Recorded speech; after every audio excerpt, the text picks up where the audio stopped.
Bonjour à tous, je vous propose qu'on attaque. J'espère que tout le monde m'entend. Oui,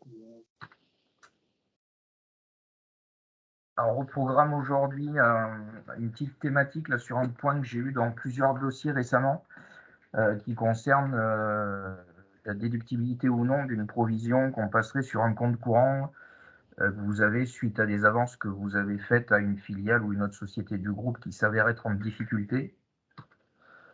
La deuxième partie, ça sera quelques mises à jour BOFIP, notamment par rapport à des réformes qui sont intervenues dans la loi de finances et puis dans les actualités jurisprudentielles.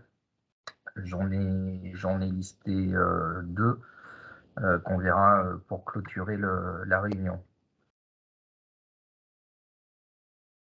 Donc la petite thématique, voilà, encore une fois, plusieurs questions récemment là-dessus. Donc vous êtes dans le même groupe. Vous avez une société qui a réalisé des avances auprès d'une autre, elle est en difficulté, vous provisionnez votre compte courant, et donc question, est-ce que ma provision, je la déduis fiscalement ou pas?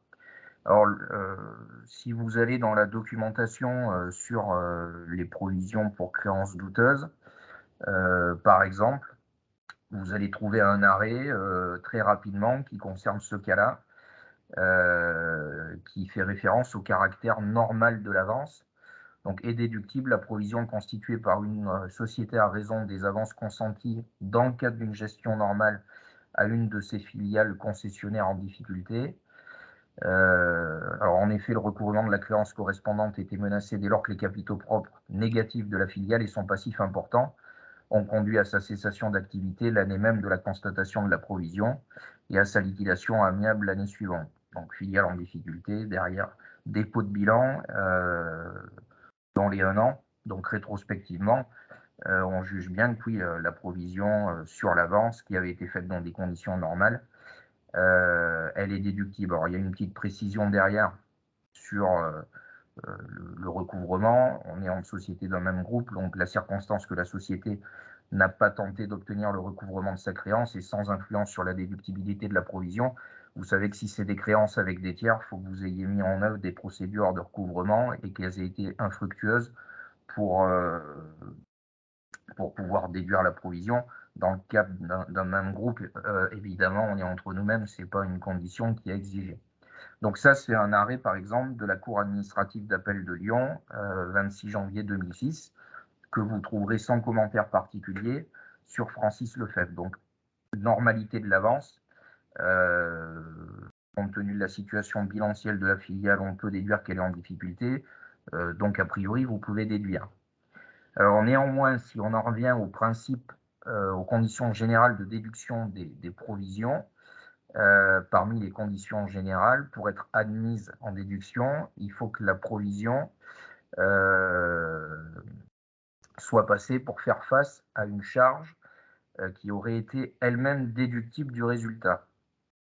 Et en fait, moi, la première fois qu'on m'a posé la question là-dessus, je me suis dit, est-ce que la charge sous-jacente, à laquelle on fait référence en pareille hypothèse, est-ce que ce n'est pas le régime des aides, et notamment celui des abandons de créances?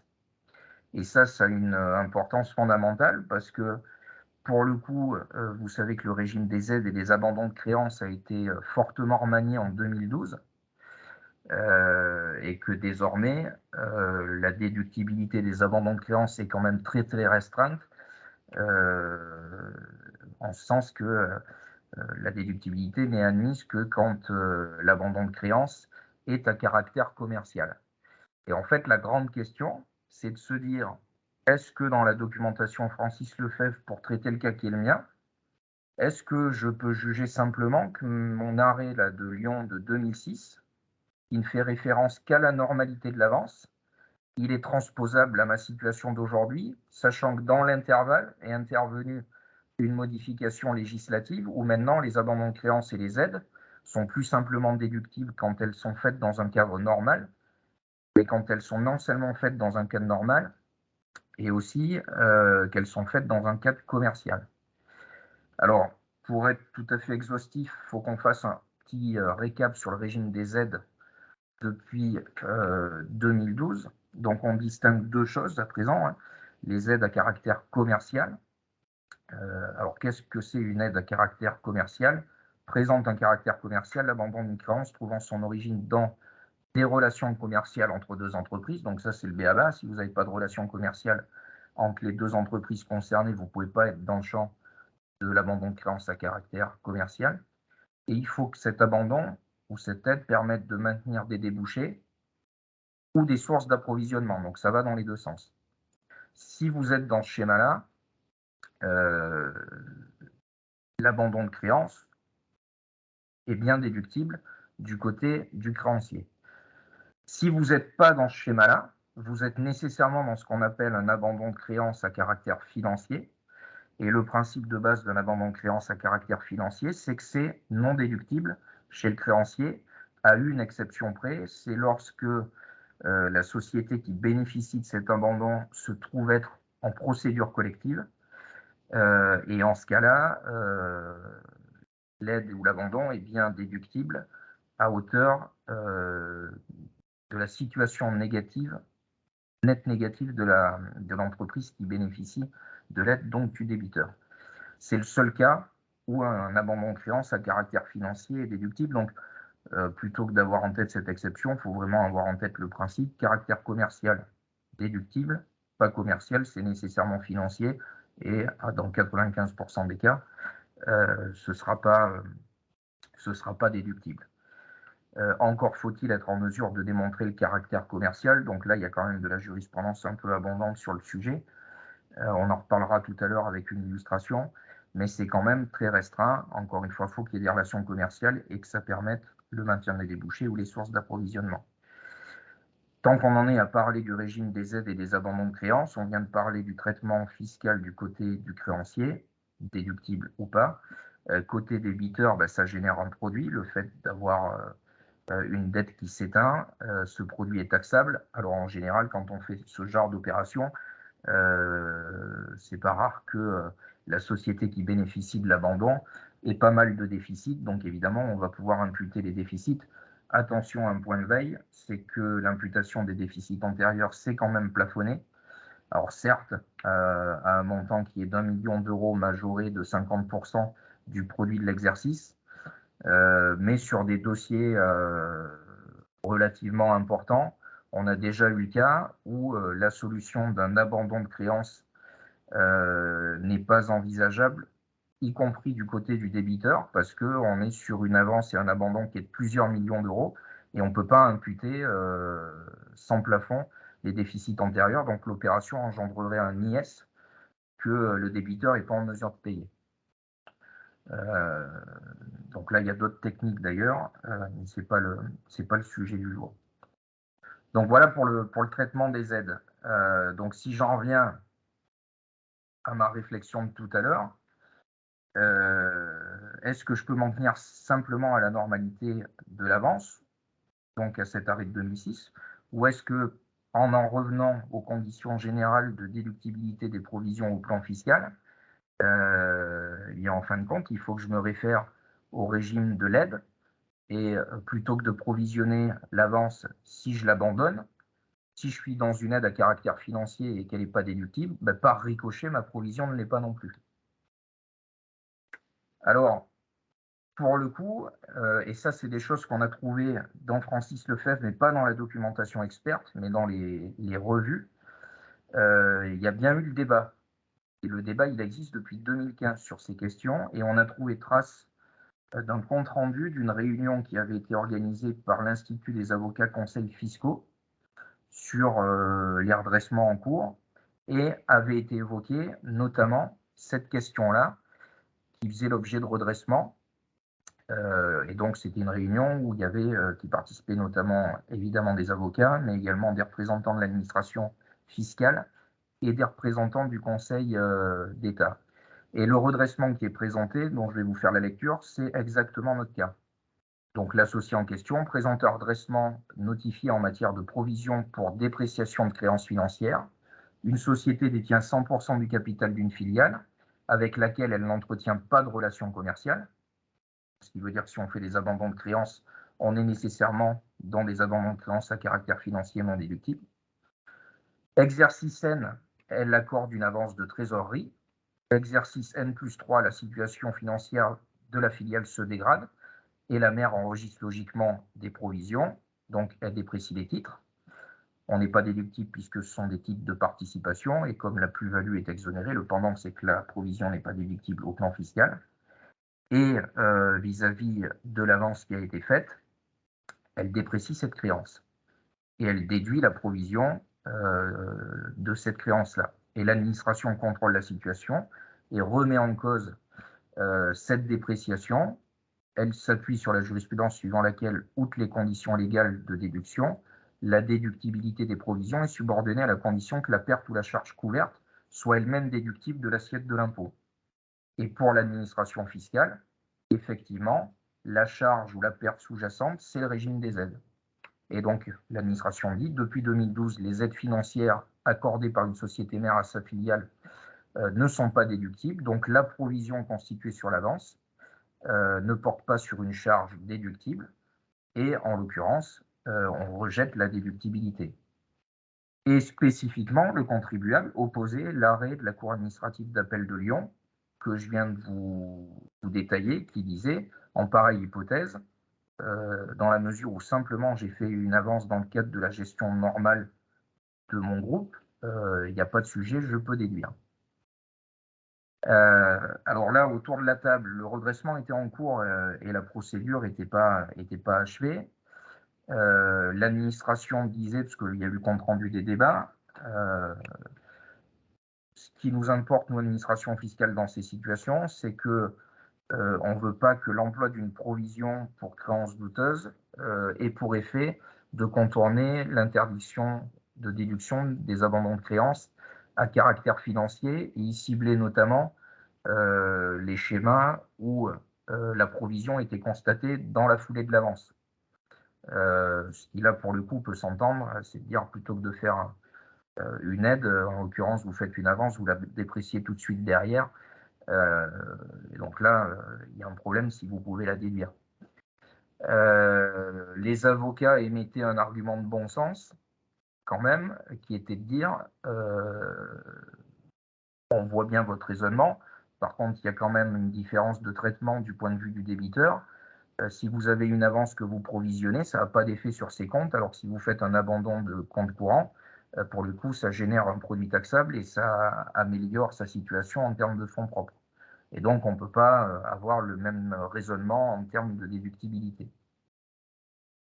Et en marge de tout ça, derrière, on a eu un premier arrêt du tribunal administratif de Montreuil en 2017, exactement la même situation de départ. Et en l'occurrence, le tribunal administratif de Montreuil refuse de faire le lien entre la provision sur l'avance en compte courant et le régime des aides à caractère financier. Et donc, le tribunal administratif de Montreuil, en l'occurrence, c'était une avance qui était faite par une société mère française à une filiale espagnole en difficulté, dit bien, si l'avance a été faite dans le cadre d'un caractère normal, en termes d'activité, vous pouvez déduire votre provision, peu importe derrière que si vous faisiez un abandon de créance à caractère financier, cet abandon de créance ne serait pas déductible. Donc la solution, pour le coup, favorable aux contribuables et qui était dans la droite ligne de ce qu'argumentaient les avocats.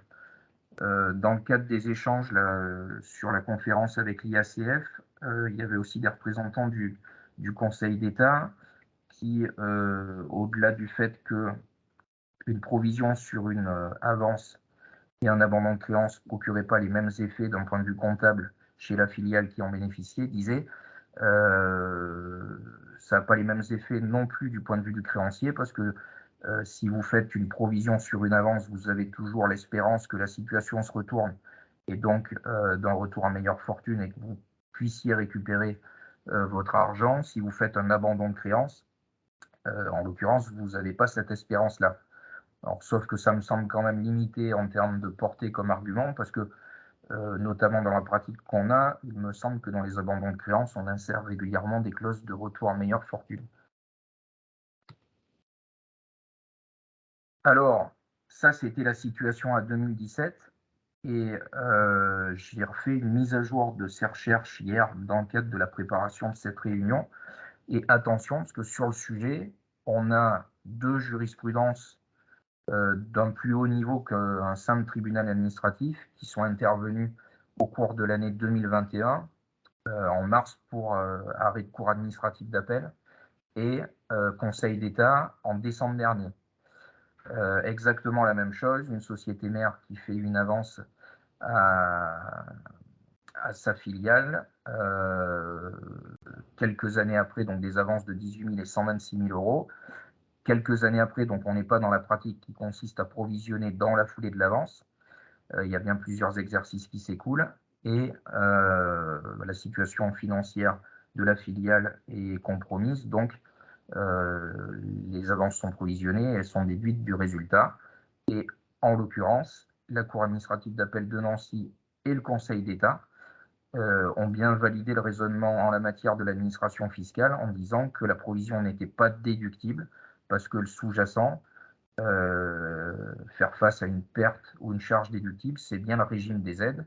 Et en l'occurrence, là, on aurait été dans le cadre d'une aide à caractère financier non déductible. Donc, à ce stade, au niveau jurisprudentiel, le Conseil d'État dit bien, en dehors de toute relation commerciale, en l'occurrence, même pour le régime de la provision, c'est pas déductible. Donc, ce qui est défavorable aux contribuables et ce qui, en termes de portée, évidemment, rend non transposable la solution qui avait été rendue par le tribunal administratif de Montreuil. Donc, c'est pas dit que ça évolue pas, mais en l'occurrence, le raisonnement est celui-ci, et pour le moment, il est tranché dans le sens favorable à l'administration fiscale par les tribunaux. Ce qui me permet aussi de faire un point d'ordre méthodologique et un point de veille. C'est pas rare dans Francis Lefebvre que pour une situation donnée, ça vous référence des jurisprudences qui en fait ne sont pas transposables parce qu'elles traitaient d'affaires qui ont été rendues à une époque où la loi était différente. La Cour administrative d'appel de Lyon en 2006, c'est patent, ça se rapporte à une provision qui était passée à une époque où le régime des aides, dès que c'était fait dans un cadre normal, c'était déductible. Et il y a eu une réforme législative aujourd'hui, donc quand vous traitez votre situation en 2021, avec le régime des aides tel qu'on le connaît, vous ne pouvez pas transposer en termes de portée un arrêt qui a été rendu en 2006 dans un contexte législatif différent.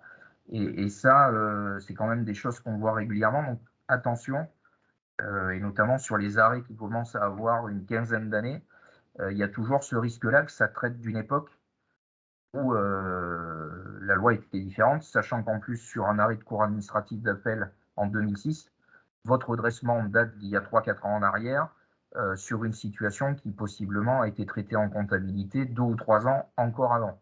Donc vraiment être vigilant là-dessus, parce que sur la transposabilité des arrêts qui sont énumérés, Francis Lefebvre, à aucun moment, va vous dire attention, c'est pas forcément transposable. Donc voilà pour la thématique sur les provisions de compte courant. Donc attention, il y a quand même quelques enjeux. Renaud, Oui. Arte Armel, salut. L'administration, elle a fait appel du jugement de l'arrêt, pardon, du TA de Montreuil ou pas? Alors j'en sais rien. J'en sais rien. Le seul truc que je puisse dire, c'est que Nancy, c'est forcément pas la même affaire. Mais Montreuil, je sais pas. Mais je peux me renseigner. Je peux me renseigner, mais c'est peu probable parce que logiquement, et notamment comme ça avait fait l'objet d'une publication sur Francis Lefebvre, 2017, s'il y avait eu un appel, l'arrêt serait sorti et il aurait été suivi dans Francis Lefebvre. Donc, je pense pas, mais à la limite, on peut vérifier, on peut faire la demande. Faire la demande au tribunal à Montreuil, c'est des possibilités qu'on a. Oui, tu as raison, comme c'est quand même. Mais bon, alors oui, je comprends un peu ta question, parce que c'est de dire, à ce stade, ce n'est qu'un arrêt dans une affaire du Conseil d'État. Un arrêt du Conseil d'État, ça ne suffit pas à faire un courant de jurisprudence. À partir du moment où il y en a deux dans le même sens, là oui. Donc à ce stade, on peut juste cibler qu'il y a un vrai risque. Oui, non, mais tu as raison. D'autant plus que l'administration, c'est déjà, voilà, a priori, pour qu'ils en parlent dans la conférence en 2015, c'est bien qu'il y avait, a priori, l'administration avait diligenté quelques redressements en la matière. Mais ça sera intéressant et je le ferai le suivi. Deuxième arrêt du Conseil d'État dans la même veine, vous pouvez être sûr que c'est la position qu'il faut appliquer. Par contre, s'il y a un arrêt en sens inverse, pour le coup, ça va finir en chambre réunie pour que vraiment il y ait une position de principe prise là-dessus. Mais bon, en tout état de cause, le réflexe était vraiment de dire on déprécie et puis on passe en charge. Et notamment, on regarde Francis Lefebvre, on est couvert là-dessus. C'est pas aussi simple que ça. Toujours pour faire le lien d'un point de vue pratique avec le régime des aides, je vous ai fait une petite illustration qui date du mois dernier, qu'on a vraiment appliqué dans un dossier. On a un domaine viticole en Bourgogne. Donc traditionnellement, pour ceux qui ne font pas de la viticulture, hein, les domaines sont régulièrement structurés de la manière suivante. Vous avez une société d'exploitation qui est historiquement en bénéfice agricole, mais de plus en plus à l'IS, qui a pour effet d'exploiter la vigne, de récupérer le raisin. Et puis il y a une structure de négoce, dite de négoce. Et en fait, c'est la société qui est chargée d'assurer la commercialisation des vins du domaine. Donc vous avez à un moment donné un transfert ou du raisin ou des bouteilles qui se fait de la société d'exploitation à la société de négoce, qui elle-même derrière va vendre au client final. Historiquement, pourquoi il y a ce schéma? Parce que comme les sociétés d'exploitation étaient en transparence fiscale, quand elles assuraient la commercialisation, on arrivait très rapidement dans des résultats élevés qui généraient un impôt sur le revenu très important, des cotisations très importantes.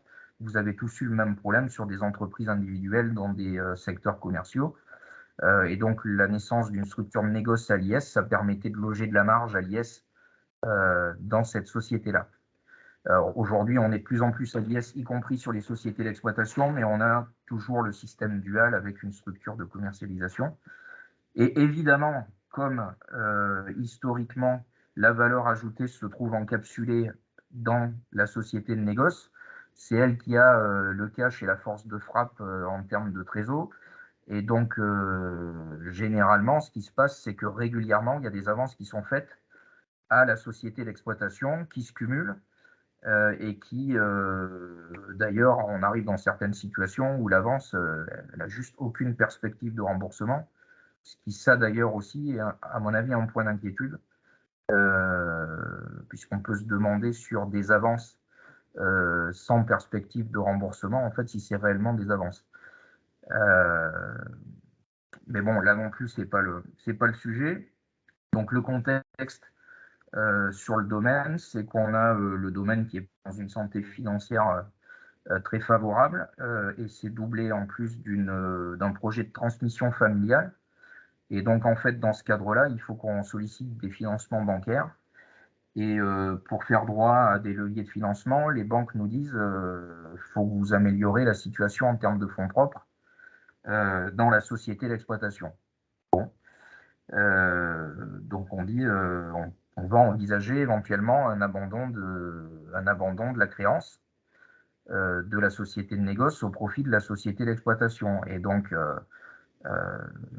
évidemment, le but, c'est de pas devoir assumer de l'IS sur cette opération. Et donc, du point de vue de la structure de négoce qui consentirait l'abandon de créance, est-ce qu'on est sur un abandon de créance à caractère commercial ou à caractère financier? Toujours la question de départ. Alors là, c'est vraiment une illustration. Hein. C'est pas, je ne vous expose pas un principe, mais tout ça pour vous dire qu'à chaque fois, quand vous êtes face à ces situations, faut exploiter la jurisprudence que vous avez et trouver des arrêts d'espèces qui se rapportent ou qui se rapprochent de votre situation. En l'occurrence, question numéro 1, est-ce que j'ai des relations commerciales entre les deux sociétés qui me permettraient éventuellement d'être dans le champ des abandons de compte courant à caractère commercial? Bah oui, puisque ma société d'exploitation, elle vend sa récolte à la société de négoce. Donc j'ai bien une relation commerciale. OK. Deuxièmement, est-ce que l'abandon de créance, si je le réalise, a pour effet de maintenir des débouchés ou une source d'approvisionnement. Alors des débouchés, non, parce que ce n'est pas dans le sens là qu'on est ici, mais maintenir une source d'approvisionnement, oui, je m'approvisionne auprès de la société d'exploitation. Donc si je lui consens l'abandon de créances, qu'elle restructure ses fonds propres, ce qui lui permet d'avoir accès à des financements bancaires qui permettent sa pérennité au domaine, évidemment que ça me maintient, par le biais de cette opération, mon approvisionnement. Alors, sauf qu'en l'occurrence, quand vous allez dans la jurisprudence, c'est même pas suffisant ça, puisque par rapport au maintien des sources d'approvisionnement, il y a un arrêt notamment que je vous ai listé en bas, 95, qui n'est pas transposable hein, en toute hypothèse là, mais il y a vraiment des choses dont on peut se rapprocher. En l'occurrence, à l'époque, c'était oui, je maintiens mes sources d'approvisionnement. Par contre, la jurisprudence disait oui, mais à partir du moment où par exemple, votre fournisseur irait au tapis, si vous avez la capacité à le remplacer par un autre fournisseur, l'opération en soi ne permet pas de maintenir votre approvisionnement et donc ce n'est pas à caractère commercial.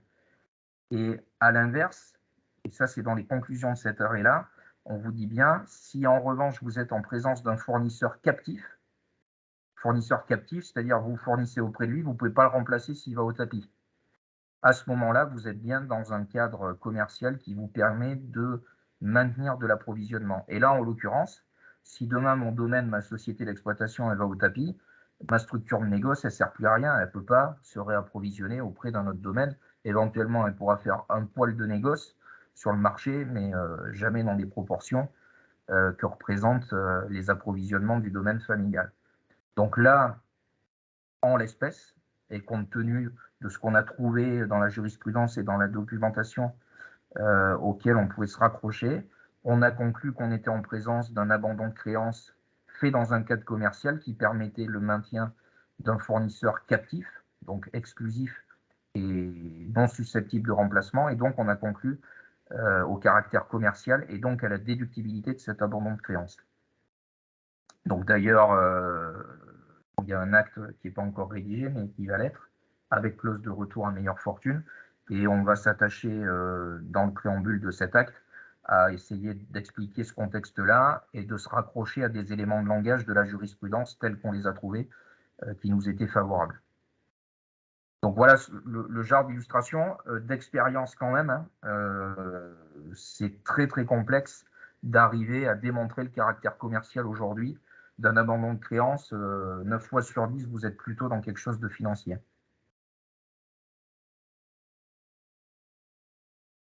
Renaud ? Oui.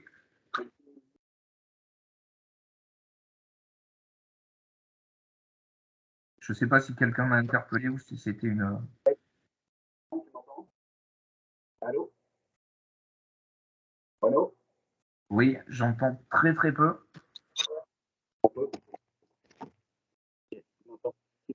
Renaud, c'est Jean Milly. Juste une question concernant mes avances. Est-ce qu'il est possible de faire un complément de prix pour réduire ces avances? Un complément de prix, c'est-à-dire?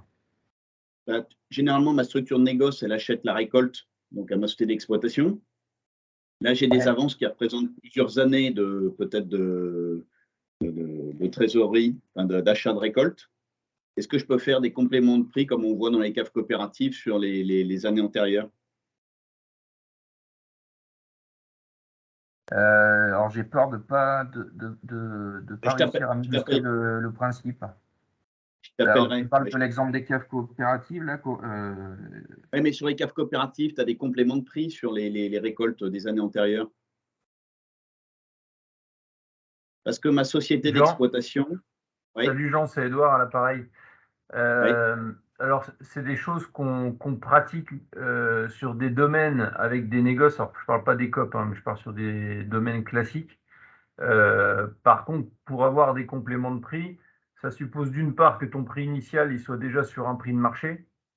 Et d'autre part, il faut que tu sois en mesure de pouvoir justifier à quoi est lié ton complément de prix. Est-ce que c'est un effet qualité voilà. Moi, des compléments de prix, j'en fais parfois, mais c'est vraiment, vraiment rare.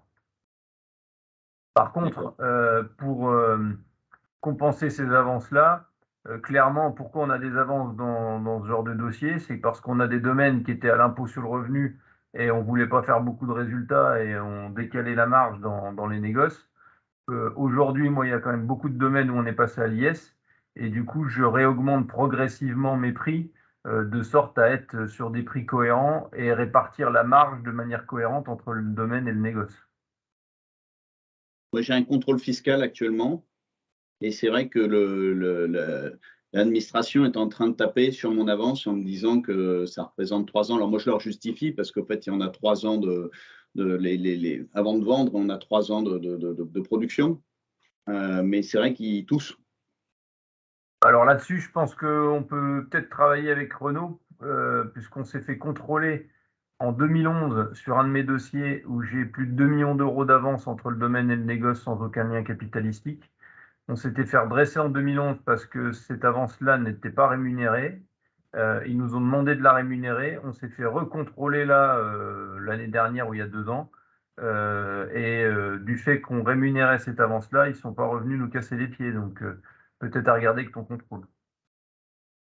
Ouais, prévoir une rémunération. Oui. En tout cas, c'est le minimum qu'il faut faire. Parfait.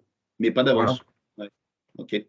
Donc oui, Jean, j'ai compris, le complément de prix te permet de réduire un peu ton avance. Oui, après, c'est toujours pareil, c'est une histoire de matérialité, à quoi ça correspond, et de conditions de marché. Est-ce que c'est conforme au marché? Je vais quand même refaire juste une petite précision par rapport à la requalification d'une avance sans perspective réelle de remboursement.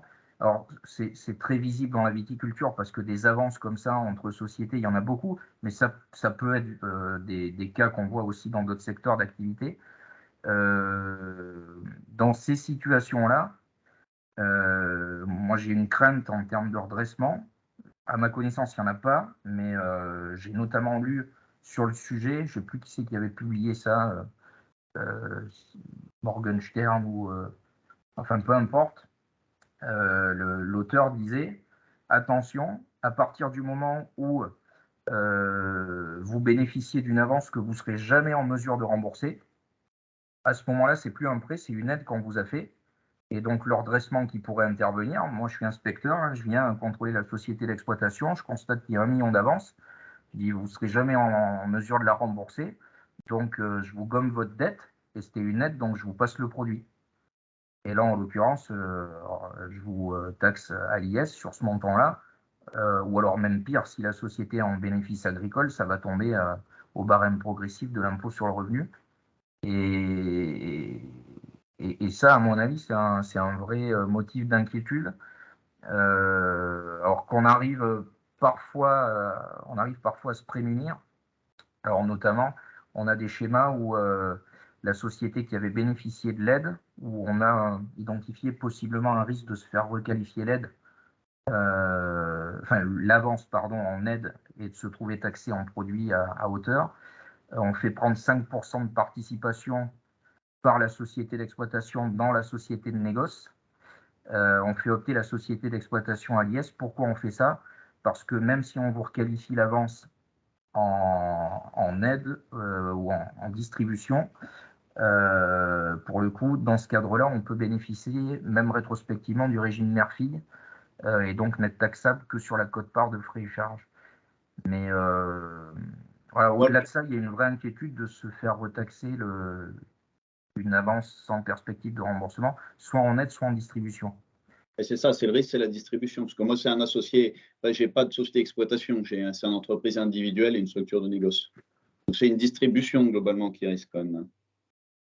Et la question qu'on se pose avec Sébastien Platé, mais qu'on n'a jamais d'ailleurs résolu, il faudrait qu'on le tranche, c'est est-ce que si vous êtes dans les conditions qui vous permettent de conclure une convention de trésorerie, à ce moment-là, la convention de trésorerie fait écran avec tout risque de requalification de ce type-là, ce qui serait quand même un vrai levier de sécurisation.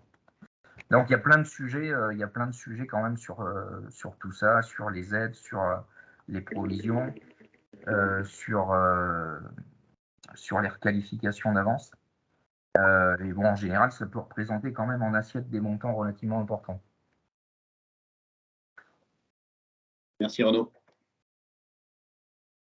Je serai plus rapide sur les actualités, puis je ne vais pas rentrer dans le détail, mais simplement pour que vous ayez ça en tête et puis que vous puissiez, le cas échéant, aller consulter tout ça. Sachant que moi, les actualités que je vous mets là, c'est des actualités que vous pouvez intégralement retrouver dans l'onglet Actualités du site des éditions Francis Lefebvre. Je ne sais pas d'ailleurs si certains sont abonnés aux newsletters. Il y a eu des mises à jour de BOFIP récentes liées à des réformes intervenues principalement dans la loi de finances. Sur le mécénat d'entreprise, on en avait parlé dans le cadre d'une précédente réunion mensuelle. Il y a des obligations déclaratives supplémentaires à la charge non seulement des structures qui versent des dons et des structures qui en reçoivent, et notamment sur les structures qui en reçoivent, et notamment les associations éligibles au régime du mécénat, il y a la nécessité de devoir déclarer les dons. Et ça, c'est en vigueur depuis les exercices ouverts en 2021. Très simplement, là, je vous ai mis que pour la déclaration des dons, donc, et ça vient d'être précisé par les commentaires administratifs du BOFIP, vous avez jusqu'au 31 décembre 2022 pour vous mettre dans les clous par rapport à ce qui s'est passé en 2021. Alors pour les associations qui sont soumises aux impôts commerciaux, c'est un état annexe de l'alias. Et pour les associations lambda, c'est une démarche en ligne. Je n'ai pas reproduit le lien, mais vous le trouverez notamment dans le BOFIP. Je crois aussi que le formulaire, parce que je l'ai regardé hier, et il me semble que le formulaire, le reçu, le modèle de reçu pour les dons a évolué. Et donc là, vous pouvez trouver la version à jour sur Google en tapant très simplement ça. Une mise à jour, enfin pas une mise à jour, mais une publication plutôt sur le système d'amortissement du fonds de commerce qui a été instauré par la loi de finances de manière temporaire. Vous savez que sur les fonds commerciaux acquis, depuis début d'année, je crois, vous avez sur une période de quelques années, là, je crois que ça prend fin en 2025 ou 2026, vous avez la possibilité d'amortir en comptabilité et en fiscalité vos fonds de commerce, y compris les fonds de commerce qui n'ont pas de date d'extinction, quoi. Donc ça, c'est nouveau. Ça s'amortit de manière forfaitaire sur 10 ans. Donc les commentaires ont été faits eu égard à cette possibilité, et notamment ce que j'ai trouvé qui était éclairant par rapport à la loi de finances, c'est que dans la loi de finances, compte tenu de sa rédaction, a priori, on pensait que les BNC n'étaient pas concernés par la mesure, et les commentaires administratifs viennent dire que les BNC, pour les clientèles et les patientèles, peuvent bénéficier de ce dispositif également. Voilà. Donc là, il y a des leviers à utiliser, très clairement, sachant en plus que ça peut être un avantage fiscal définitif, puisque derrière, si vous revendez le fonds de commerce, si vous bénéficiez d'une mesure d'exonération, par exemple de 138 quindecies, vous n'allez pas payer l'impôt sur les amortissements que vous aurez passés, ça bénéficiera de l'exonération des plus-values long terme, et à tout point de vue en impôt sur le revenu et en cotisation. Donc amortissement du fonds commercial, dans toute logique, dans les dossiers pour les fonds acquis depuis là, logiquement, on devrait en faire quelques-uns dans les années à venir. Et puis, alors justement, pour faire le lien avec le 238 quindecies, vous savez qu'il a été réformé dans le cadre de la dernière loi de finances. Historiquement, vous aviez une exonération totale jusqu'à 300 000 € de valeur de prix de cession et une exonération dégressive jusqu'à 500 000, et que les seuils ont été rehaussés. Donc, exonération totale jusqu'à 500 000 € de valeur et dégressive jusqu'à 1 million d'euros. Alors par contre, c'est un point de veille qu'on avait mis en évidence dans la présentation en loi de finances. L'appréciation du seuil de 500 000 est différente, puisque historiquement, l'assiette à laquelle se référait pour l'appréciation du seuil, c'était ce qui servait d'assiette au droit d'enregistrement. Et dans la loi de finances, désormais, il est fait référence à tous les éléments qui concourent à la valorisation du fonds. Et typiquement, qu'est-ce qui concourt à la valorisation d'un fonds de commerce? En disant comme ça, on peut s'interroger sur les stocks, d'une part. Dans l'ancien régime, les stocks ne font pas partie de l'assiette des droits d'enregistrement. Donc, pour apprécier le seuil de 300 000 ou 500 000 euros, vous ne preniez pas en compte les stocks. Et vous avez un immeuble au bilan, un immeuble d'exploitation, ça concourt aussi possiblement à la valorisation du fonds. Et est-ce que vous prenez en compte votre immeuble? Donc, il y avait vraiment ces deux incertitudes. Alors, il y en a une qui est tranchée dans un sens favorable et logique, c'est les immeubles. On ne prend pas en compte les immeubles d'exploitation à l'actif du bilan pour l'appréciation du seuil. Alors, ce qui est logique parce que d'ailleurs, si vous cédez l'immeuble avec, la plus-value sur l'immeuble, elle ne peut pas bénéficier du 238 quin des sièges. Par contre, en revanche, le BOFIP confirme bien que les stocks doivent être intégrés dans les valeurs pour l'appréciation du seuil de 500 000 ou 1 million d'euros. Donc là, pour des cessions de fonds de commerce, vous avez certes une augmentation du plancher d'exonération, enfin du plafond d'exonération plutôt. Par contre, vous intégrez les stocks. Donc, pas sûr que pour des cessions de fonds de commerce, au final, le rehaussement du seuil soit très favorable. Alors, par contre, le 238 quin des sièges, là où le rehaussement du seuil est très favorable, c'est pour les cessions de titres qui bénéficient du régime des plus-values professionnelles, donc cession de titres de sociétés de personnes ayant une activité BA, BIC, BNC par le gérant ou un salarié. Là, pour le coup, vous n'avez plus le problème des stocks à intégrer dans l'appréciation du seuil, c'est votre prix de cession des titres. Donc là, pour le coup, sur les cessions de titres, là, c'est favorable. Sur les cessions de fonds de commerce, avec cette règle-là, on peut même se retrouver dans l'effet pervers où, si vous avez une forte valorisation de stock, vous êtes même dans une situation qui est pire qu'avant la réforme, ce qui n'était pas le but initial à mon avis. Donc voilà pour ces 3 mises à jour de BOFIP. Et puis sur les actualités jurisprudentielles, donc là aussi, je ne rentre pas dans le détail. Il y en a une qui est sortie, qui a fait un peu de bruit sur le pacte du trade. Le pacte du trade, donc traditionnellement, vous donnez une entreprise ou des titres de société d'exploitation, vous avez 75% d'exonération si vous vous engagez à conserver les titres, donc les donataires, pendant une durée globale de 6 ans en général. Et la règle qu'on appliquait, qu'on transmette des titres de société d'exploitation ou de holding animatrice, il fallait qu'on s'attache à veiller à ce qu'il y ait bien la même activité durant toute la durée du pacte, donc durant les 6 ans que dure l'obligation de conserver les titres.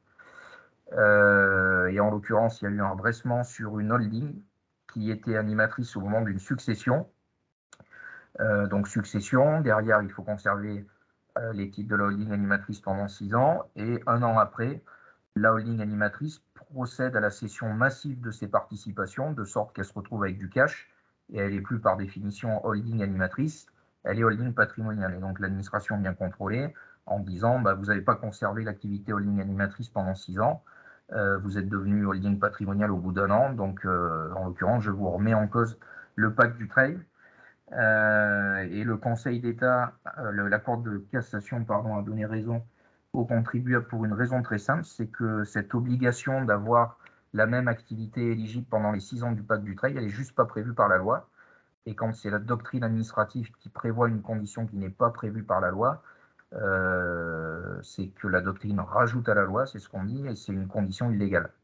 Et en l'occurrence, c'est ce qui a été tranché, condition illégale. Donc, effectivement, vous étiez holding animatrice à la succession, vous ne l'étiez pas 1 an après, mais en l'occurrence, ce n'était pas prévu par le texte de loi, donc vous étiez tout à fait fondé à appliquer les 75% d'exonération sur le pacte du trade. Alors, attention à la portée de cet arrêt. Je suis prêt à parier le demi avec qui veut bien se prêter au jeu que vous avez une modification dans la loi de finances qui instaure dans la loi l'obligation d'avoir la même activité éligible pendant 6 ans. Donc éventuellement, si on a des dossiers où cette condition n'avait pas été respectée, on pourra s'appuyer, à mon avis, sur cet arrêt pour, en cas de contrôle, se sauver. Par contre, de manière assez probable, logiquement, il y aura une modification législative pour modifier ça. Quand vous appliquez une pacte du trade sur une holding, il n'est pas illogique que vous conserviez une activité de holding animatrice pendant 6 ans, à mon avis. Le dernier sujet, c'est pas le plus simple. C'est concernant le régime de TVA sur les cessions de terrain à bâtir. Alors ça, c'est pareil, il y avait un focus qui avait été fait par Sabrina il y a quelques réunions. Pour l'application du régime de la marge, vous appliquez la TVA sur la marge quand l'acquisition n'a pas ouvert droit à déduction. Alors, c'est sur l'appréciation de cette notion, n'a pas ouvert droit à déduction. Quelles sont les opérations qui n'ouvrent pas droit à déduction? Notamment, ça n'ouvre pas droit à déduction quand votre acquisition n'était pas soumise à TVA. Par exemple, parce que le terrain a été vendu par un particulier, qui n'est pas dans le champ d'application de la TVA. Et donc, il y avait une application très large jusqu'à présent de cette notion d'acquisition n'ayant pas ouvert droit à déduction. La jurisprudence européenne est venue apporter des précisions récemment en disant attention, sur l'appréciation de cette notion, en fait, il faut en revenir au principe du régime de la TVA sur marge. Vous appliquez le régime de la TVA sur marge uniquement à partir du moment où votre bien il est déjà sorti une fois du circuit TVA. Donc pour des biens qui n'y sont jamais entrés, il n'y a pas lieu d'appliquer la TVA sur la marge. C'est la logique telle que je l'ai comprise, sachant que de mémoire, les arrêts et leur analyse sont quand même beaucoup plus complexes. Donc simplement pour vous dire que 12 mai 2022, Société IK de promotion, le Conseil d'État transpose bien en droit interne ces principes dégagés par la CJUE. Ça veut dire quoi? Ça veut dire que quand on va être confronté à une cession de terrain à bâtir, vous pouvez vous mettre en voyant comme quoi le régime de TVA, il faudra forcément faire une analyse assez poussée pour savoir si on est à la marge ou pas, compte tenu de ces nouveaux principes.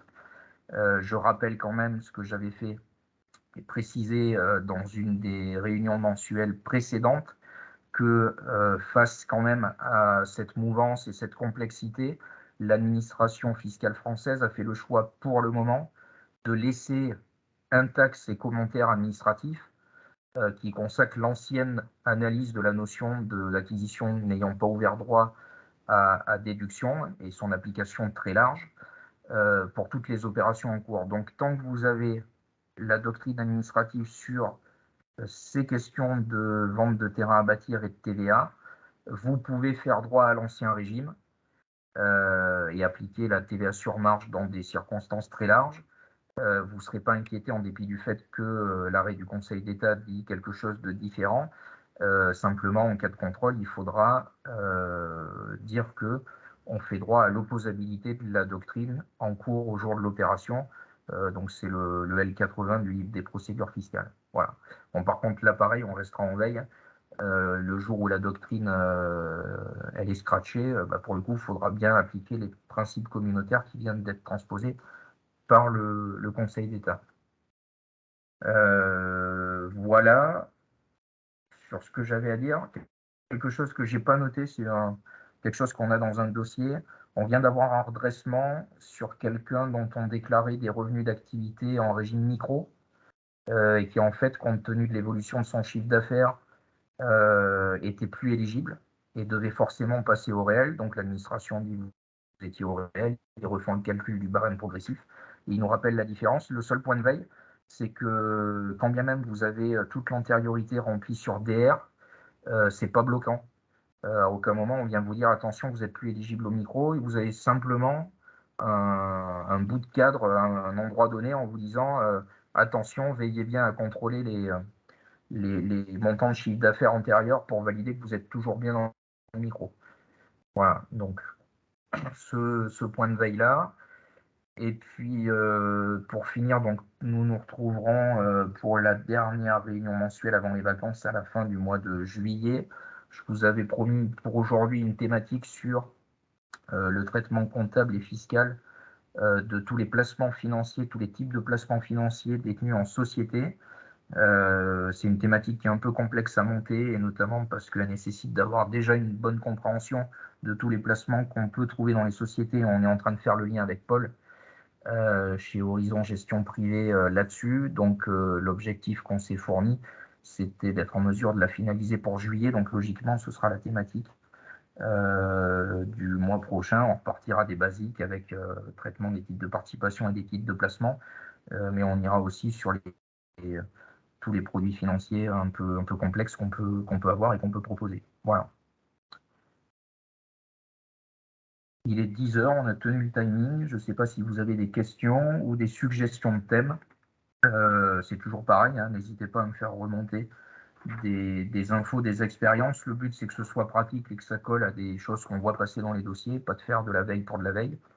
Donc moi, j'essaie de vous faire des choses avec ce que je vois passer, mais voilà, n'hésitez pas à venir vers moi pour me suggérer des sujets.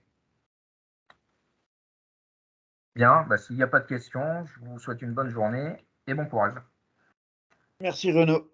Merci Renaud, tip top comme d'hab. À bientôt. Salut. Salut. Bonne journée.